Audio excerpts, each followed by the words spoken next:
Hello friends, I hope कि आपको अभी तक ये कॉन्सेप्ट समझ में आ रहा है क्वाड्रेटिक इक्वेशन का। आज हम एक नया टॉपिक स्टार्ट करेंगे, that is factorisation method. Last video में हमने एक्सरसाइज 4.1 कंप्लीट की है। वहां पर हम सीख चुके हैं कि क्वाड्रेटिक इक्वेशन बनती कैसे, और यहाँ और इससे अगले वाली वीडियो में हम ये सीखेंगे कि इनको सॉल्व करके हम वैल्यूज कैसे निकालते हैं। तो आज की वीडियो में हमें फैक्टराइजेशन पढ़ना है, that is same as splitting the middle term. Factors बना के वैल्यूज निकालनी है, ठीक है। तो बहुत इजी और अंडरस्टैंडिंग होने वाला है आज का लेक्चर। चलिए शुरू करते हैं। Find the roots of the quadratic equations by factorisation, यानी कि हमें जीरोज या रूट्स निकालने हैं, एक्स की वैल्यू निकाली in short factorisation method use करके, जो कि बिल्कुल सिमिलर है किसकी तरह, स्प्लिटिंग द मिडिल टर्म की तरह, ठीक है। तो फर्स्ट पार्ट लेते हैं सबसे पहले, x square minus 3x minus 10 is equals to 0। तो यहाँ पर हम लिखेंगे यूजिंग जो मेथड का नाम है दैट इज फैक्टराइजेशन मेथड,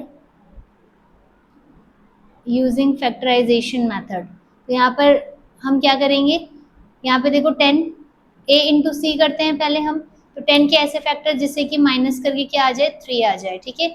तो 2 इंटू 5 कितना होता है, 10 होता है। तो यहाँ पर आ जाएगा हमारा एक्स स्क्वायर माइनस ब्रैकेट लगाएंगे 5x minus 2x minus 10 is equals to 0. So this will be x square minus 5x plus 2x minus 10 is equals to 0. यहाँ से हम x कॉमन लेंगे और यहाँ आया x माइनस 5, यहाँ भी हम लिख देंगे पहले से x माइनस 5, ठीक है, इज इक्वल्स टू 0। अब यहाँ से देखो x माइनस 5 तो क्या गया इधर 2, और माइनस यहाँ पे क्या है प्लस में है, तो यहाँ पे प्लस लिखेंगे प्लस, और ये प्लस माइनस माइनस। तो यहाँ से हो जाएगा x माइनस 5 और x plus 2 is equals to 0। तो x की वैल्यू आ गई हमारी 2, यहाँ पर एक आ गया x की वैल्यू 5 और दूसरा आ जाएगा यस माइनस 2, ठीक है, हो गया solve. Next part, 2x square plus x minus 6 is equals to 0। अब 2 इंटू 6 a इंटू सी करते हैं हम, तो 12 के ऐसे फैक्टर जिसे माइनस करके 1 आ जाए, यानी कि 4 इंटू 3 करेंगे हम। तो अगेन यहाँ पर भी हम वही लिखेंगे using factorisation method, factorisation method, ठीक है। So this will be 2 into 6 12, यहाँ पर हम लिखेंगे 2x square plus 4x minus 3x minus 6 is equals to 0। I am assuming कि आपको स्प्लिटिंग द मिडिल टर्म आता है, क्योंकि वो 9th क्लास में भी हमने सीखा हुआ है, बस उसी तरीके से करना है, ठीक है। 2x square plus 4x minus 3x minus 6 is equals to 0। तो यहाँ से हमारे पास आता है x प्लस 2 और 2x माइनस 3 दोनों को 0 के इक्वल। तो यहाँ से again x plus 2 is equals to 0, तो x की वैल्यू आ गई माइनस 2, और दूसरा हमारे पास है 2x minus 3 is equals to 0, यानी x की वैल्यू आ गई 3/2। देख पा रहे हैं आप कितना आसान होते जा रहा है ये, ऐसे ही हो। Okay, moving to the next part that is third. इसको आप इम्पॉर्टेंट भी लिख लेंगे, under root 2x square plus 7x plus 5 root 2 is equals to 0। इसे इम्पॉर्टेंट लिख लीजिएगा, ठीक है, स्टार मार्क कर लेते हैं इसको हम। सो यहाँ से आप देखिए इसकी मल्टीप्लाई, इसे मैं थोड़ा सा बता देती हूँ। यहाँ पर आप रूट 2 इंटू 5 रूट 2 कर रहे हैं, ठीक है, that is 5 into root two कितना होता है 2, यानी कि 10। तो बेसिकली a इंटू सी का रिजल्ट कितना आया है 10। अब इस 10 के हमें फैक्टर्स करने हैं, फैक्टर्स ऐसे जिसे कि प्लस करके क्या आ जाए 7 आ जाए, ठीक है। तो 5 इंटू 2 10 होता है। तो again 2 x square plus 5x plus 2x plus 5 root 2 is equals to 0। So यहाँ से आपका जो आंसर आएगा, यहाँ पे देखो root 2x square plus 5x plus 2x plus 5 root 2। देखिए अब ध्यान से समझिएगा, यहाँ से कॉमन क्या लेंगे, यहाँ से जो हमें दिख रहा है वही कॉमन लेते हैं x, ठीक है। अब यहाँ बचा रूट 2 एक x और प्लस में 5, ठीक है। अब आपको पता है जो ब्रैकेट में रहता है वही हम यहाँ पे भी लिख देते हैं, रूट 2x प्लस 5। अब हमें देखना है कॉमन क्या आएगा। तो यहाँ पर देखिए 2 बनाने के लिए क्या चाहिए, √2, उससे 2 बन जाएगा। तो यहाँ पर अगर मैं √2 लिख देती हूँ, अब देखो √2 से 2 बन गया और x, और यहाँ पे देखो 5 के साथ में क्या है, मल्टीप्लाई में √2 हो गया ना, प्लस में ये सारा, तो प्लस ही लिख देते हैं इसको। अब यहाँ से कॉमन क्या आएगा, √2x + 5, ये कॉमन आ गया, x + √2, दोनों को 0 के इक्वल रखेंगे, so we will get √2x + 5 = 0, x की वैल्यू आ गई -5/√2, ठीक है। और दूसरा आ जाएगा x + √2 = 0, यानी x की वैल्यू आ गई -√2। तो कन्फ्यूजन होगा तो आप पूछ सकते हैं, ठीक है। नेक्स्ट आता है पार्ट 4।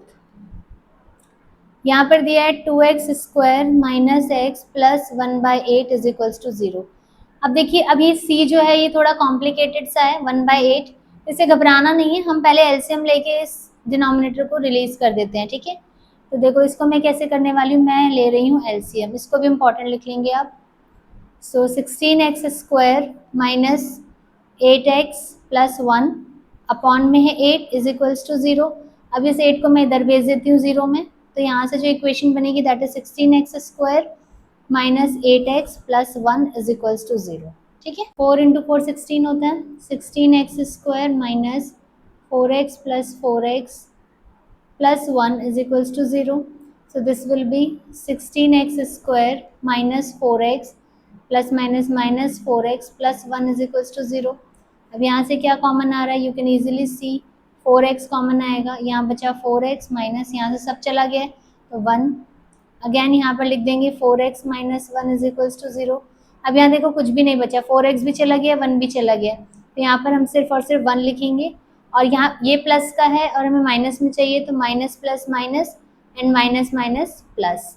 सो यहाँ से x की वैल्यू देखो दोनों सेम ही आएगी ऑलमोस्ट, 4x - 1, और यहाँ से भी 4x - 1 = 0।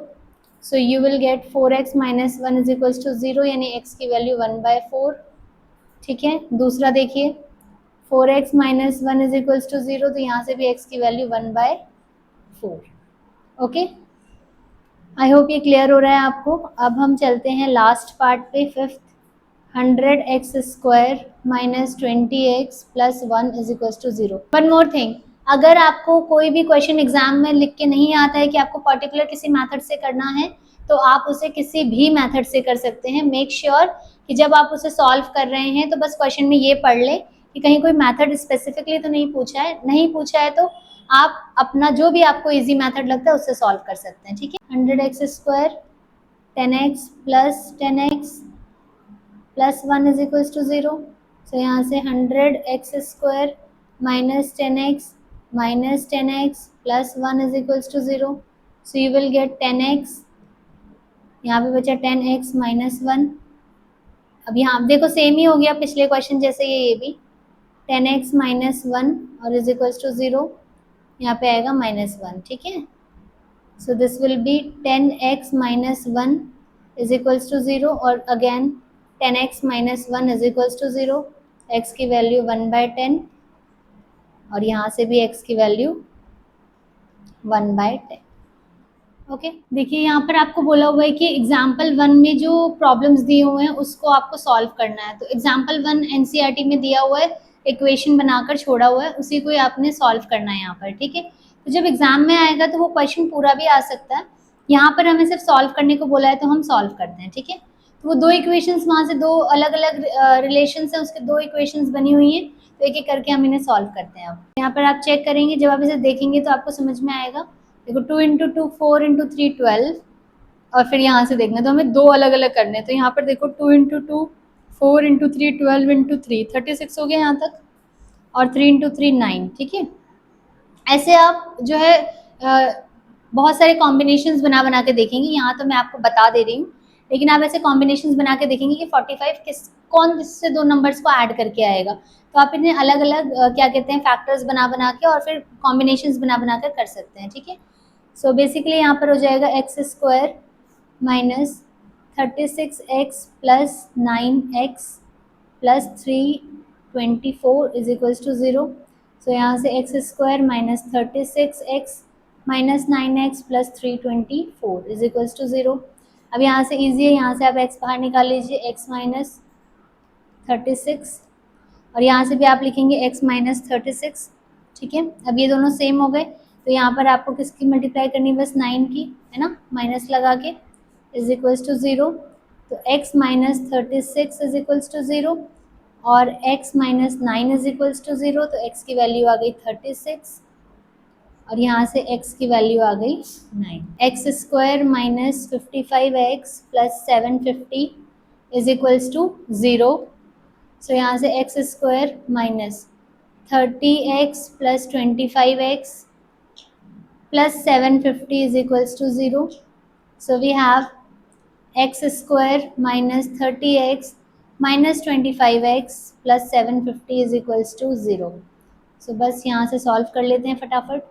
यहाँ से क्या कॉमन आ रहा है, x माइनस 30, यहाँ पर भी लिखेंगे x माइनस 30 और यहाँ आया 25 माइनस में। सो यहाँ से x minus 30 is equals to 0, तो x की वैल्यू आ गई 30, सॉल्व हो गया। और दूसरा है x minus 25 is equals to 0, x की वैल्यू आ गई 25। ओके, तो इतना ही है, ये इसको समझना था हमें। And two numbers whose sum is 27 and the product is this. तो हमें दो नंबर्स फाइंड आउट करने हैं जिनको ऐड करके 27 हो रहा है और जिनको मल्टीप्लाई करके 182 हो रहा है, ठीक है। अच्छा, यहाँ पर एक बात और याद रखना है हमें कि हम सिंगल वेरिएबल से डील कर रहे हैं, तो दो नंबर्स बोला है तो x और y लेके नहीं चलना है, हमको सिर्फ एक ही नंबर लेना है, ठीक है।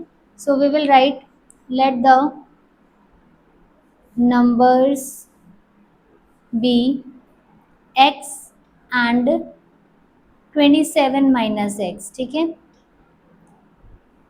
अब ये क्यों लिखा मैंने, क्योंकि दो नंबर्स हैं, दो नंबर्स को ऐड करके कितना आ रहा है 27, एक को हमने x ले लिया, ठीक है। अब मुझे ये निकालना है, ये निकालना है तो मैं इसको इधर भेजूंगी, तो जो ये नहीं पता है मुझे वो कितना आ जाएगा 27 माइनस एक्स हो जाएगा, है ना, ऐसे। तो अकॉर्डिंग टू क्वेश्चन इन दोनों का प्रोडक्ट कितना है, x और 27 माइनस एक्स का जो प्रोडक्ट है वो है 182, ठीक है। सो ये हो जाएगा 27x minus x square is equals to 182। Simplify कर लेते हैं, x square minus 27x plus 182 is equals to 0। तो हमें 182 के ऐसे फैक्टर्स करने हैं जिससे कि 27 आ जाए। अगेन वही चीज़ है, फिर से हम क्या करेंगे, फैक्टर्स बना लेंगे। 2 से किया 9 और ये 1, फिर ये हो जाएगा आपका 7 से हो जाएगा ये 1 और ये हो गया 3 और ये हो गया आपका 13 से 1। अब देखो हमें चाहिए 27, तो 2 इंटू 7 14 प्लस 13 कितना हो जाएगा 27। So this will be x square minus 14x plus 13x plus 182 is equals to 0। So यहाँ से हम लिखेंगे x square minus 14x minus 13x plus 182 is equals to 0, ठीक है। सो यहाँ से आप क्या कॉमन निकालेंगे,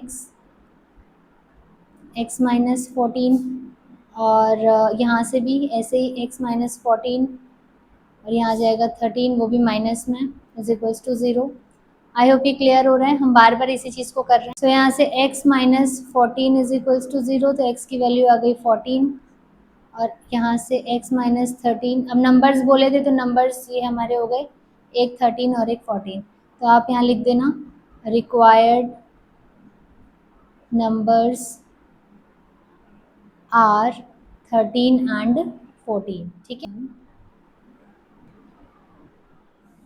नेक्स्ट क्वेश्चन नंबर 5, इसको भी इम्पॉर्टेंट लिख लेंगे आप, ठीक है। यहाँ क्या बोला है, the altitude of right triangle is 7 centimetre less than it's base. तो पहले राइट ट्राइंगल बना लेते हैं। राइट ट्राइंगल होता है जिसमें एक एंगल आपका 90 होता है।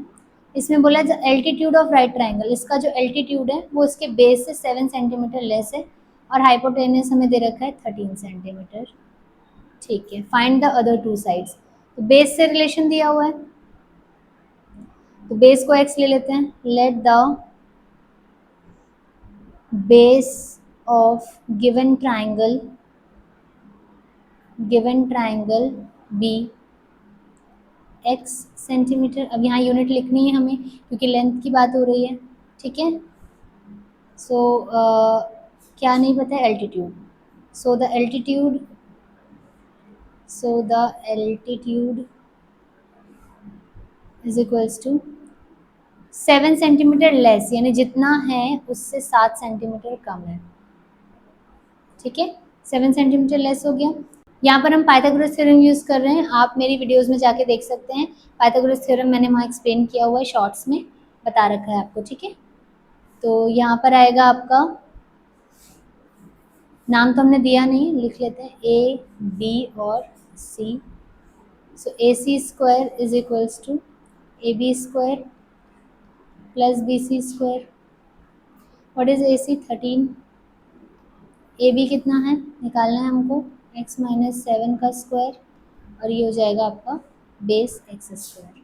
So this is 169 a square plus b square minus 2ab प्लस एक्स स्क्वायर। अगेन आप यहाँ मेंशन कर दोगे कि हमने क्या यूज़ किया है, a minus b whole square, that is a square minus 2ab प्लस बी स्क्वायर, ठीक है। सो बस इसको सॉल्व करते हैं। यहाँ से एक्स स्क्वायर 2x स्क्वायर हो जाएगा, 169 2x square plus 49 minus 14x। अब हम पूरा उसको सॉल्व कर लेंगे तो हमारा जो फाइनल इक्वेशन है वो ये बन रहा है, 60 के ऐसे फैक्टर जिसे माइनस करके 7 आ जाए। 12 इंटू 5 60 होता है, और 12 माइनस 5 कितना होता है, 7। तो यहाँ पे करते हैं हम आगे, x square minus 12x minus 5x minus 60 is equals to 0। So यहाँ से आंसर आएगा x square minus 12x plus 5x minus 60 is equals to 0। Again यहाँ से क्या कॉमन आ रहा है, एक्स माइनस 12 एक्स माइनस 12, यहाँ से आ गया 5, प्लस कर देंगे इसको, plus plus minus 12 is equals to 0, x की वैल्यू आ गई 12, और दूसरा है x plus 5 is equals to 0, तो x की वैल्यू आ गई -5। तो अब आप समझ सकते हैं हमें लेंथ निकालना है, तो नेगेटिव वाली वैल्यू काउंट नहीं होगी। हम यहाँ लिखेंगे x is equals to -5 will not be considered, will be neglected as any length cannot be negative। Simple सी बात है कि अगर आपको किसी चीज़ की मेजरमेंट बोले कि ये इतने सेंटीमीटर, तो कभी भी आपने माइनस में नहीं पढ़ा होगा कि हमने पढ़ा 10 सेंटीमीटर 20 सेंटीमीटर 50 सेंटीमीटर, कभी भी हमने ये नहीं बोला कि ये माइनस का 10 सेंटीमीटर या माइनस का 2 सेंटीमीटर, ऐसे नहीं बोला है। या कि हम माइनस के 50 किलोमीटर तक बाइक लेके जा रहे हैं, ऐसा तो कभी नहीं हुआ है। हमेशा क्या होता है, हम प्लस में लेते हैं, तो इसलिए नेगेटिव को हमने हटा दिया, ठीक है। तो बस इसको लेंगे, तो यहाँ से हमारा बेस ऑफ ट्राइंगल क्या लिया था हमने, बेस x लिया था, 12 सेंटीमीटर हो गया, एंड एल्टीट्यूड ऑफ ट्राइंगल, इसमें से 7 माइनस करना था हमें, याद होगा आपको, that is 12 minus 7, answer is 5 centimetre. तो बेसिकली राइट एंगल ट्राइंगल बन रहा है 7, 5 और 13, ठीक है। ओके, देखिए यहाँ पर लिखा हुआ है कि एक कॉटेज इंडस्ट्री है जो certain number of articles produce करती है। Production of each article in rupees was 3 more than twice the number of articles produce on that day. तो एक पर्टिकुलर डे पे नोटिस किया गया कि जितने भी नंबर ऑफ आर्टिकल्स प्रोड्यूस हुए उस दिन, उसका ट्वाइस करके और उसमें 3 ऐड करने पर ये पता चला है कि हर एक आर्टिकल का कॉस्ट ऑफ प्रोडक्शन कितना होता है, ठीक है। तो ये चीज़ सब रिलेशन में ही दिया हुआ है, तो हम क्या करेंगे, एक चीज़ को लेट कर लेंगे और दूसरे को रिलेशन से निकालेंगे, ठीक है। चलिए अब मैं इसको लिखती हूँ ताकि आपको ज़्यादा अच्छे से समझ में आए, ध्यान से देखेंगे। नंबर ऑफ आर्टिकल्स प्रोड्यूस और कॉस्ट ऑफ ईच आर्टिकल बोला, तो मैं यहाँ लिख देती हूँ, let the number of articles produced be x. अब नंबर है तो हम इसमें यूनिट नहीं लिखेंगे, ठीक है। सो कितने हैं total number of articles produce x, और आपको बोला है cost of production of each article, cost of production of each article, ये कितना है, was 3 more than twice the number of articles produce. तो जितने भी नंबर ऑफ आर्टिकल्स प्रोड्यूस है वो इतना है, इसका ट्वाइस कर दीजिए और इसमें 3 कर दीजिए, तो ये आ गया आपका cost of production of each article. एक आर्टिकल का इतना कॉस्ट ऑफ प्रोडक्शन है, ठीक है।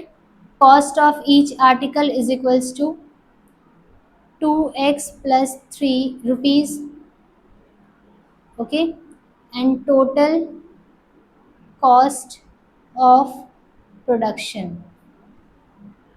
टोटल कॉस्ट ऑफ प्रोडक्शन कितना है, ₹90,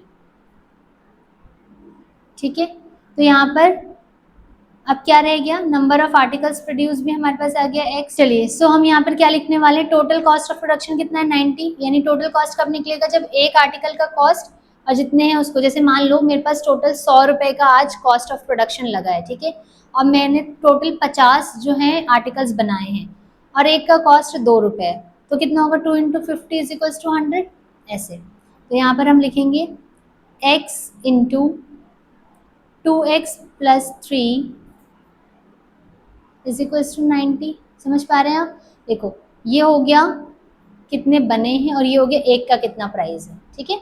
तो एक का जितना प्राइस है और जितने बने हैं उसको मल्टीप्लाई करेंगे टोटल प्राइस आ जाएगा ऐसे। सो ये हो गया 2x square plus 3x is equals to 90। बस यहाँ से 2x स्क्वायर ऐसे ही रहेगा plus 3x minus 90 is equals to 0। तो 2 × 90 कितना हो जाएगा, 180। 180 के ऐसे फैक्टर जिसे माइनस करके 3 आ जाए, ओके। सो यहाँ से हमें यहाँ से 180 के ऐसे फैक्टर जिसे कि माइनस करके 3 आ जाए, तो 15 × 12 कर सकते हैं हम। सो 2x स्क्वायर प्लस यहाँ से 15x minus 12x minus 90 is equals to 0। So यहाँ से आप लिखोगे 2x square plus 15x minus 12x minus 90 is equals to 0। चलिए सो यहाँ पर आ रहा है हमारा 2x square plus 15x minus 12x minus 90 is equals to 0। यहाँ से क्या कॉमन आ रहा है, सिर्फ x, यहाँ बचा 2x प्लस 15 और यहाँ पर भी होगा आपका 2x प्लस 15। हमेशा हम पहले लिख देते हैं ब्रैकेट वाला। 12 बनाने के लिए यहाँ 6 चाहिए और माइनस है तो प्लस माइनस माइनस और प्लस माइनस माइनस 6 × 15 90, ठीक है। So this will be 2x plus 15 is equals to 0, तो x की वैल्यू आ गई 15, माइनस में 15/2 और दूसरा आ गया x minus 6 is equals to 0, तो x की वैल्यू आ गई 6। तो यहाँ पर देखिए x की दो वैल्यूज आई हैं, माइनस 15/2 एंड 6, ठीक है। तो नेगेटिव तो हम नहीं ले सकते हैं क्योंकि नंबर ऑफ आर्टिकल्स प्रोड्यूस हमने लिया था उसको, मतलब 10 प्रोड्यूस हुए हैं कि 50 प्रोड्यूस हुए हैं कि 100, नेगेटिव में तो नहीं होंगे, जाहिर सी बात है, और फ्रैक्शन में भी नहीं होंगे क्योंकि हम नंबर ऑफ आर्टिकल्स की बात कर रहे हैं। तो किसी चीज़ को काउंट करते हैं तो 10 है, 15 है, 1000 है, हम ऐसे काउंट करते हैं, ना कि हम फ्रैक्शन में काउंट करते हैं। तो हम इसको नेग्लेक्ट करेंगे। x is equals to minus 15/2 will be neglected as number of articles cannot be in fraction and negative, ठीक है, हो गया ये चीज़। अच्छा अब क्या है, 6 है, तो बस हमारे पास आंसर में ये लिखेंगे number of articles produced, number of articles produced कितना हो गया आपका 6, और क्या पूछा था, cost of each article. So cost of each article that is 2x plus 3, तो 2 × x प्लस 3 यानी कि 12 प्लस 3 यानी ₹15। अब आप आसानी से देख सकते हैं 15 रुपए का एक आर्टिकल बना है और टोटल 6 आर्टिकल बने हैं, यानी 15 × 6 90। टोटल कॉस्ट ऑफ प्रोडक्शन कितना आया था, 90 आया था। तो हर क्वेश्चन को अगर हम इस तरीके से समझे कॉन्सेप्ट वाइज और इसका जो मतलब हम उसको वेरीफाई करके देखते हैं तो हमारा आंसर और सही हो जाता है और हमारा कॉन्फिडेंस भी बढ़ता है, ठीक है। आई होप कि ये समझ में आया है आपको, और प्रैक्टिस करते रहिए, इसको पॉज करके देखते रहेंगे वीडियो को रिप्ले करके, और फिर जो भी डाउट्स हैं उसे पूछ सकते हैं, ठीक है। चलिए तो फाइनली हमने जो है एक्सरसाइज कंप्लीट की है और आई होप कि आपको इजी लगा होगा मेथड, और इससे मिलते जुलते क्वेश्चंस आप अदर बुक से भी प्रैक्टिस कर सकते हैं। मिलते हैं नेक्स्ट वीडियो में नेक्स्ट एक्सरसाइज के साथ में। तब तक के लिए keep practicing. This is Shweta Sahu and thank you for watching.